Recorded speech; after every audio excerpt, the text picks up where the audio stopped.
And welcome back to the KASS Spotlight. Do remember that you can get in touch with us using our SMS number 30552. Give us your comments, your views. We'd like to hear from you. You can also go on Facebook and check out our Facebook page, KASS Spotlight. Like it, leave a comment there, and let us know what you think of the program. This evening, if you just joined us, I have been talking to Mr. Kamau Gatwechi, a young man from the county of Nyeri who took a stab at the governorship of that county in the year 2013. And he didn't just do it anyhow, he did it in style. Taking a party that had never been heard of in Nyeri, going into URP, becoming one of the youth wingers, if you can put it that way, of the URP party, and a very strong advocate of Mr. William Ruto, who is currently now our deputy president. So, Kamau. Yes.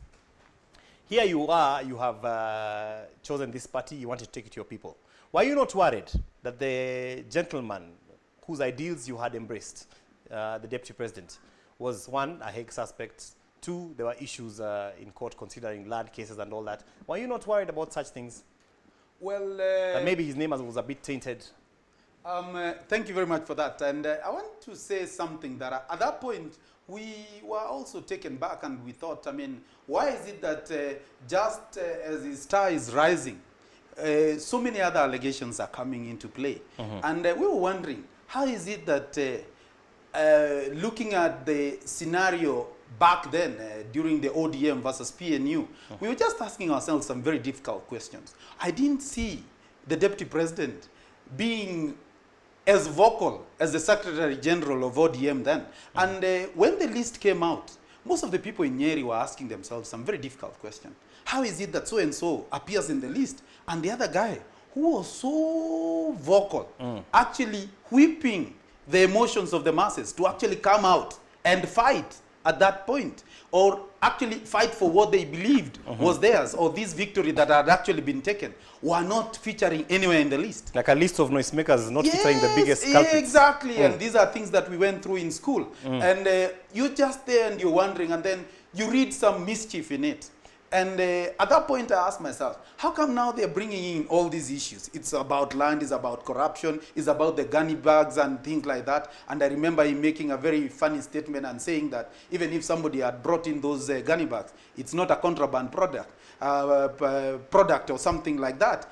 And the big question for us was not whether he was culpable or otherwise, because in the list we saw some other people who surely had not played any role. And for us, that was clear which hand. When you saw the name of Mudaura or somebody like Ali, who are actually at the forefront trying to bring Kenya back into order, then you could actually read some mischief and see that these are people who had a well-orchestrated plan of trying to stifle the ambitions of these young politicians at that time. Yes. So for you, it was like, you know, something off the shoulder. Absolutely, yes. And I felt nothing about it. I remember people telling me, are you able to actually carry all these burden on your back? And I said, no, you just wait. You guys just wait. And I remember guys in Nyeri said, wewe tumeanza kukuzoea. Siku ile ingine ulikuwa na 40 people. Sasa umekuja na URP. I said, no, that time I was still very young. But this time, I've actually done my calculations. Your research. Yes, I've done my calculations and I have it right. And guys were actually surprised at the point when William Ruto and Uhuru Kenyatta came together. And they were asking me, Kamau, kwani ulikuwa umepiga darubini gani? Umepiga darubini kama ya ule marehemu wa kule Kangema, the Michuki ambaye alikuwa anasema anaona mbali, ama mzee akiwa ameketi anaona mbali kuliko kijana akiwa juu ya mti. And at that point guys asked me, Kamau, kwani hii game ulikuwa umeonea wapi? And they were telling me, wewe vile umepigana hii vita ya William Ruto hapa, ai sasa wewe tunajua sasa we'll see you flying out. And I said, no, whether rewarded or not, I did it out of a conviction. I was actually had this deep conviction within myself that this gentleman actually fits the bill. Because the guy is really passionate. You give him any ministry, whether lackluster or anything, even if you gave him environment, this is a guy who can turn around environment and make it such a big thing. And it's and I really want to step you into where you met him in the office. Your impression. Yes. Now, that first impression, what was it? I'll give you a very funny story to illustrate that.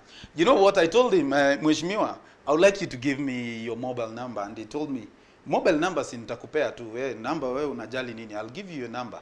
Wewe endelea na maneno. So I said, no, Mheshimiwa, I've been writing SMSs because I can't call. You're always busy. And so, is it possible for you to give me your number? So he gave me a number. And when I was trying to key in the number, I discovered that this very number that he's giving me, I already had it. So I told him, Mheshimiwa, but that number I have.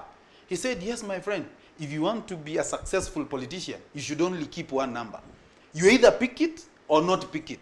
You either respond or not, but not your peers or people. Because when people call, they really want to speak to you. And the fact that I've not been able to respond, it's only that maybe most of your SMSs have been coming at a time when I'm not able to respond. And I really believed him, because I remember one time when a member of parliament under the, I think the PNU flag in Tarakanidi defected to URP. He called me and asked me how is in Nyeri, and we had a lively discussion, and I discovered that, yes, this, he called you from that number? Yes, he actually called me. We were having coffee at Savannah with my friend, and I remember I felt really good. I really felt very good. And I discovered, yes, then I'm not really fighting for somebody who can actually easily forget me. And I still believe that pushing forward and coming or a fast forward to 2022, this is the time for him to try and galvanize and bring together like-minded people from the region who actually believe in him. Not the politicians who will say something to make you happy because you're together on a dais or on a platform. So tell me now. Yes. So now you have entered URP. You guys are, you know, you're packaging your run for the gubernatorial seat. What happens? Okay, what happened is that I remember like Honorable Sonet stepping in and asking, young man, you're saying you want us to open an office. Do you have an office in Nyeri? Who's going to pay for it? I said, but I already have an office. I'm paying for the office until April 2013. In the event I lose, or the very unlikely event that I lose, then I'll relinquish the office and forget about it, because then I'm not able to pay from my pocket every other month if I'm not going to use the office for anything meaningful after that. So he told me, for sure you've already, I said, yes. I also have a secretary, a computer, and a database for my members within the Nyeri County and the various youth appointment that I would wish to use for this. And he told me then, sounds good. We have a deal here. What we are going to do is that we're going to plan with my guys. We'll come, launch the office, and then leave you running.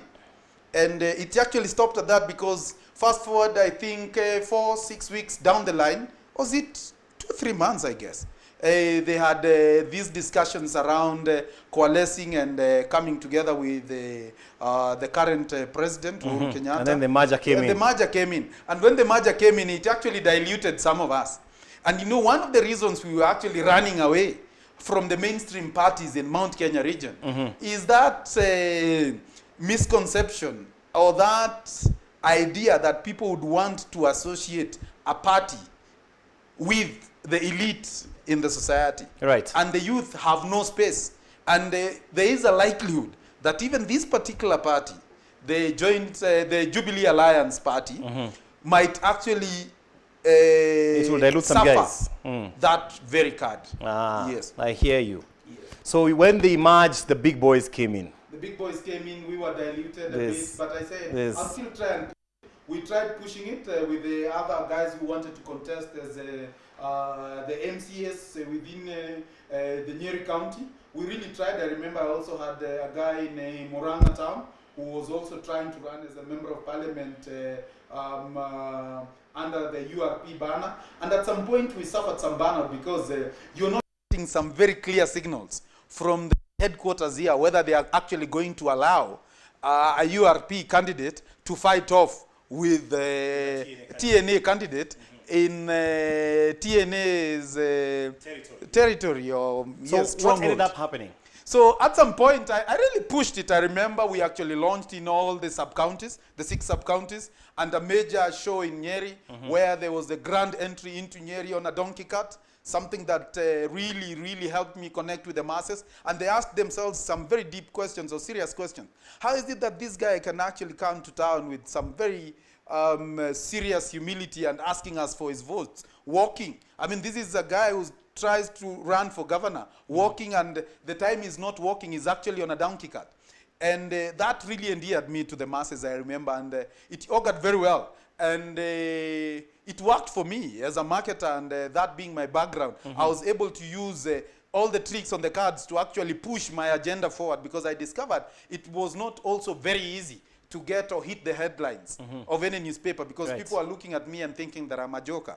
When indeed, I actually had my vision, which I really tried to articulate in the various churches and political gatherings. We had organized some very many town hall meetings, and it went on well. But at some point I felt, Kamau, you're getting nowhere with this. You're actually burning out the little resources that you have. Did it look like there were other people getting a lot of support from the mainstream guys in the merger? Yes, actually what happened is that I discovered that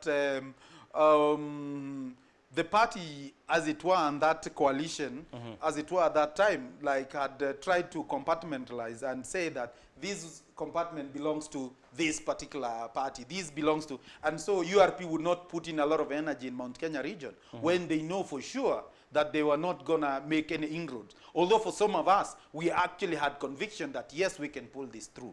So when we discovered that we were in this party, then we said that we are not gonna fight it. And I remember when I decided that I'll go slow on this and maybe support the TNA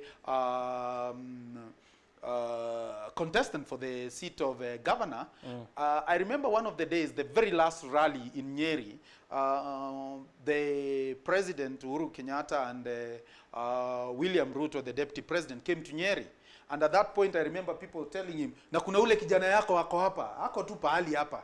And he said, simuite yeye, tuonane na yeye. And I remember we had a chat and I said, yes, mheshimiwa, mimi nimejaribu lakini inaonekana sasa this time haikuingiana kwa sababu chama ni kama haikubaliki kuweka watu katika Mlima Kenya. Kwa hivyo mimi pengine nitaomba tu ni support huyu alafu tuone itakuwa aje. Akaniambia, you keep on praying, keep on fighting for the party, and if we make it, for sure you'll be happy. And I can say, much as I've not gotten into any position as it is now, I am happier because I've seen a lot of reorganization in government. I've seen a lot of youth empowerment. I've seen a deliberate attempt. And you made a connection with the highest officers of the land. Yes, yes, yes. Much as I've not had a chance to actually meet him and have a few discussions here and there, I'm still optimistic that when the time is ripe, we are going to have a chat and I'm going to share with him what I think and maybe give a scorecard from a Mount Kenya perspective and a fast forward for him, 2022, because this is where the cracks are. And this is something that he really needs to fix and fix very early. He must have his foot soldiers ready. You know, this is the time to warm our muscles. This is the time to prepare the ground for our man. So that come the year 2022, it will be business unusual for any other person who thinks they can shove him aside. And the only way to do that is to start now. I hear you. Start now. We're listening to the story of Kamau Gatwechi. If you're a young man and you've ever wanted to run for politics, there's some lessons to be learned here. When we come back, we'll be talking about some of the pros and cons, the challenges, the things that he had to make away with, like he has just told us, he had to step down. So then what happened next? We'll be right back. Stay tuned. KASS Spotlight.